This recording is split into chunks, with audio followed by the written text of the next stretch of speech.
Teman-teman, sobat-sobat, saya saat ini bersama sobat pelayanan.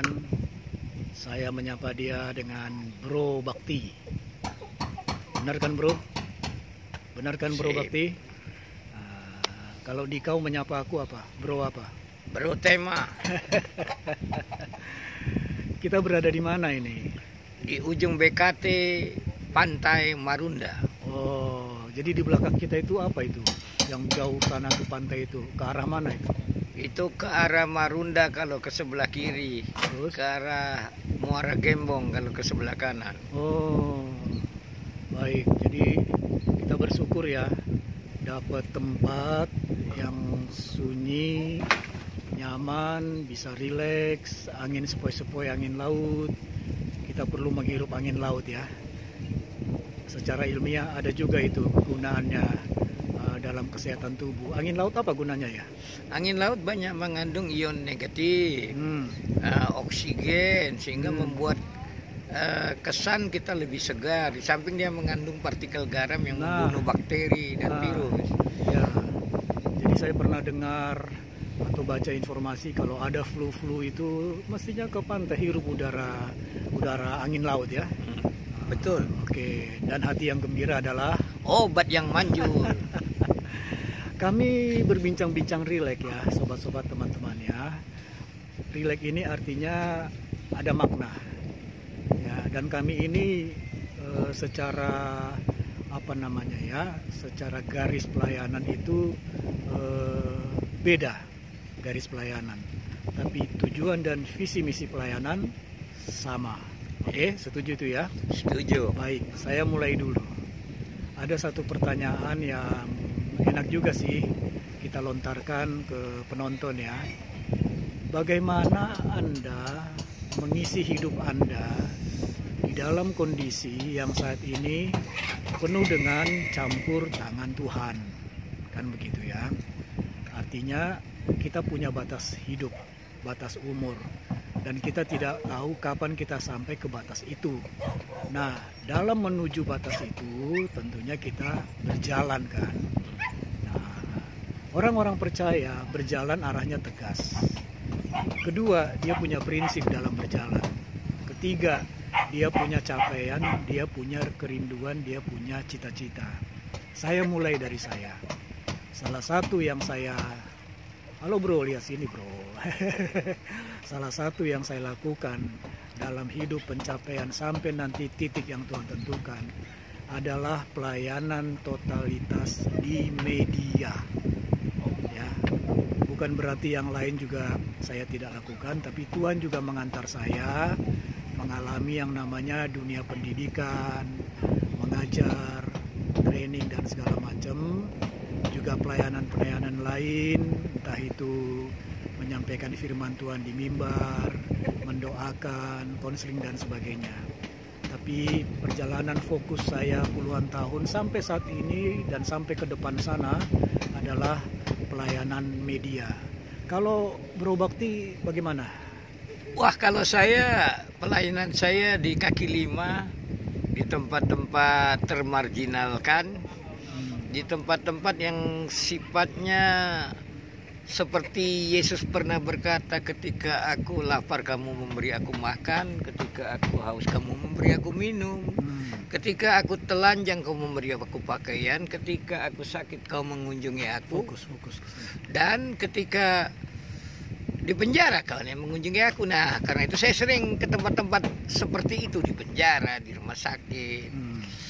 Itulah passion saya, totalitas saya, dimanapun kita berada. Jadilah orang pribadi-pribadi yang menjangkau jiwa, menyenangkan hati Tuhan kita yang sudah menyelamatkan kita. Oke, baik. Sudah sejak kapan itu kita ini memiliki passion itu dan memulai? Saya dulu ya, Bro Bakti, lihat ke penonton. Saya moderator jadi saya mulai semua pelayanan media itu adalah tanggal 1 April 1984. Sampai saat ini masih berkecimpung di dunia media. baik itu media siaran radio, media cetak, menulis-nulis renungan, media sosial, dan tambahan-tambahan pelayanan yang Tuhan berikan. Semuanya dilakukan dengan sukacita, dengan senang hati, dan punya tujuan, terkonsep dengan baik, tapi semuanya dikembalikan dalam tuntunan Roh Kudus. Itu gambaran pelayanan media saja, pelayanan saya di media sejak awal. Kalau Bro Bakti boleh bercerita. Wah, kalau saya dimulai bulan Juni tahun 82 ketika saya menjadi ketua komisi pembinaan di PMK kampus. Dan saya dengan Bung Gurnita dengan beberapa orang melayani di rel kereta api di Menteng. Kami juga mengunjungi orang-orang yang sakit ingatan di panti waras, bahkan di tempat-tempat pelacuran yang tidak resmi, misalnya di Duku Atas, di Karet, di Tanah Abang, dan lain-lain. Tapi passion saya bukan di tempat-tempat seperti itu dalam konteks kebiasaan mereka. Passion saya adalah melayani dimanapun saya berada, dan saya lebih senang melayani orang-orang yang memang secara ekonomi mereka adalah orang-orang yang disebut miskin. Sudah miskin harta, miskin pengetahuan, pendidikan, dan miskin lain-lainnya. Karena ada tertulis, berbagailah orang yang miskin di hadapan Allah, karena mereka lampunya kerajaan sorga. Itu yang membuat saya selalu exciting, ya, selalu menyala. Kalau kata orang Manado bilang, ya, selalu on fire kalau bahasa Inggrisnya. Oke. Jadi tahun berapa mulai? Bulan Juni tahun 82. Oke. Ya. Jadi Tuhan sudah menuntun kita sekian lama, ya. Dan banyaklah kalau dikatakan itu turun naiknya, ya. Sebagai manusia juga ada keterbatasan. Tetapi api itu kan tidak pernah padam, ya. Amin. Makin kesini makin menyala kan. Menyala, gitu, ya. Karena kita semakin Tuhan tuntun, Tuhan beri hikmat, kebijaksanaan, dan Amin. arah pandangan yang lebih baik dan benar, kan begitu. Iya. Ya. Oke. Nah, jadi sekarang saya mau masuk kepada poin apa yang bisa kita bagikan lebih dalam, ya, lebih dalam, ya. Saya sebagai orang katakan insan media, teman-teman, sobat-sobat, itu menyampaikan sesuatu, katakanlah kabar baik, kabar keselamatan, berusaha menggunakan seluruh sarana dan bentuk format media yang ada, ya. Karena bagaimanapun juga kehidupan kita ini memerlukan satu alat penyambung yang disebut media.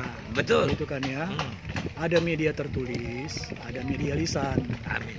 Kalau media tertulis, maka kita gunakanlah sarana media menyampaikan kabar sukacita, kabar keselamatan itu dengan tulisan. Betul. Ada media lisan, ya. Seperti ini kan media lisan ini, ya, kita sampaikanlah. Dan tentu caranya kita berhikmat di mana kita berada. Mohon tuntunan Roh Kudus bagaimana kita memformat penyampaian kabar baik itu, ya kan? Karena kita juga menjadi orang yang boleh membawa damai, tidak membuat kerusuhan. Tapi orang pada akhirnya tergerak karena perilaku kita, ucapan kita, tulisan kita, dan keramah tamahan, kelemah lembutan. Satu hal yang paling penting, ketulusan kita. Benar gak itu, Bro? Betul, Oke. sangat betul. Bagaimana teknik dan format Bro di dalam pelayanan Bro yang selama ini dilakukan, seperti yang barusan saya sendiri menjelaskan tentang teknis pelayanan saya. Silakan. Ya, saya melayani di kaki lima, di tempat-tempat terpencil, bukan berarti saya juga tidak melayani di gereja, Ya. ataupun di tempat-tempat organisasi ministry, bukan berarti tidak. Tapi passion saya di situ. Saya menikmatinya di situ, selalu on fire. Istilah saya sering bilang, jadikan amanat agung tuh mindset dan lifestyle kita. Tanpa memandang dimanapun kita berada, selalu ada situasi Tuhan ciptakan sehingga kita mampu. Apakah kita menjadi penabur, apakah kita jadi penyiram, apakah kita jadi penuhai di hadapan Tuhan. Nah, kadang-kadang saya juga menulis, kadang-kadang saya diwawancarai, bahkan di YouTube pun ada. Dari YouTube teman yang mewawancarai. Ya, saya menyampaikan aja yang pasti. lakukan hal-hal sepanjang itu menyenangkan hati Tuhan. Itu yang paling utama dalam hidup. Oke.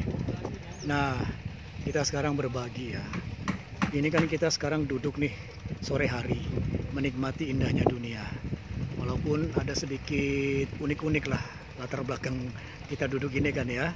Ya, tapi nun jauh di sana itu ada laut ya, ada apa namanya delta ya, delta ya, ada pulau lah gitu ya, dan kita menikmati itu dengan penuh ucapan syukur. Teringat nih, pada akhirnya kita teringat, kita boleh sampai pada titik ini tentu Tuhan yang mengarahkan. Tapi kita tidak lupakan tentang orang tua kita, saudara-saudara kita, sahabat-sahabat kita, yang pada akhirnya juga berperan mengantarkan kita kepada titik ini. Setuju nggak bro? Sangat setuju. Setuju ya. Sangat setuju. Mungkin ada sesuatu atau siapapun yang boleh kita angkat di perbincangan ini. Kita kenang mereka dalam pengertian Tuhan pakai mereka untuk kita sampai pada titik ini. Saya mulai. Yang pertama tentu adalah bapak saya, orang tua saya. Orang tua saya itu kalau bahasa istilah khususnya itu forhanger di gereja BNKP di Sibolga, ya, termasuk perintis-perintis gereja di kota-kota kecil. Lalu peranan dalam membimbing anak-anak di bidang kerohanian sangat tegas. Kita ada rasa takut yang sebenarnya kita rasa segan hormat kepada orang tua. Melanjut di Jakarta, bertemu dengan abang tertua yang juga membimbing, salah satunya adalah aspek kerohanian. Kemudian lanjut lagi dalam kehidupan lanjutnya di mana? Gereja sekolah minggu, remaja, pemuda, dan pada akhirnya sejujurnya di PMK IKIP Jakarta. Itu tidak bisa kita lupakan. Lepas dari situ masuk lagi dalam satu pergaulan yang lebih dalam lagi, kegiatan-kegiatan kerohanian, karena bertemu teman-teman di sekolah tinggi teologi dan teman-teman yang profesinya lain tapi pelayanan yang sifatnya faktual di dunia nyata. Semua mereka sangat berperan di dalam kita terbentuk seperti ini, dan semuanya kita yakini mereka itu Tuhan juga yang menggerakkan hati. Oleh sebab itu patut dan wajarlah kita mengucap syukur kebaikan Tuhan, mengingat mereka. Kiranya juga mereka Tuhan senantiasa berkati, beri kesehatan, beri sukacita, dan terus berapi-api dalam pelayanan apapun yang Tuhan percayakan. Itu penutup dari saya. Bro Bakti. Ya, saya paling banyak dari ibu saya karena ayah saya orangnya selalu pergi keluar kota pekerjaannya. Sehingga sepanjang tahun mungkin hanya 3-4 bulan ketemu di rumah. Tapi ayah saya itu selalu mengingatkan tentang perlunya berdoa dan ke gereja. Itu yang selalu saya ingat. Lalu ada 2 misionaris, satu dari Australia, dari gereja Baptis, dan satu lagi Pastor Nelen, saya masih ingat namanya, dari gereja Roma Katolik. Mereka juga jadi sumber inspirasi saya mengembangkan multitasking dan beretika yang baik terhadap orang yang lebih tua ataupun sebaya, bahkan yang di bawah umur sekalipun. Nah, sampai saya akhirnya di kampus mengenal Kristus ya melalui pemutusan okultisme, karena pas kakek saya juga seorang yang masih dukun ya, dia beragama Batak asli Parmalin. Nah, melalui proses yang begitu panjang akhirnya Tuhan memanggil saya sebagai hambanya, yang selalu di benak saya cuma satu ya, bagaimana menyampaikan amanat agung kepada siapapun. Saya rindu keluarga saya. Bahkan yang lalu ada tulang saya baru meninggal, sudah 40 tahun lebih saya selalu kalau ketemu menyampaikannya. Nah, itulah kesenangan, katakan kerinduan saya, sehingga saya seringkali berjalan, bisa naik motor, naik mobil, naik apa saja untuk sekedar bertemu, berbicara, menyampaikan agar mereka juga mengalami yang saya alami. Itu Bung Tema. Baik. Jadi artinya kita punya misi yang jaraknya tak terbatas ya. Ketika kita dikasih sarana, kita pakai. Amin. Bro Bakti ada sepeda motor, pakai. Saya ada radio, ada majalah, ada media sosial, pakai. Amin. Dan satu semangat saya ketika pelayanan keluar kota, saya berusaha untuk bisa mendekati radio, stasiun radio setempat, dan di sana kita ber-PI melalui media. Puji Tuhan, sobat-sobat, teman-teman, itulah yang sedikit kami boleh bagikan, kesaksian hidup semangat hidup. Bahkan bro, saya pernah ke kampung bro tuh di Nias naik sepeda motor. Terima kasih. Haleluya. Lain kali kita rame-rame ke sana ya. Oke ya, Tuhan menolong kita. Amin. Baik, sobat-sobat teman-teman, terima kasih kiranya sharing dan perbincangan ini menjadi berkat bagi kita semua. Selamat sore di sini. Salam. Salam bagi kita semua. Oke.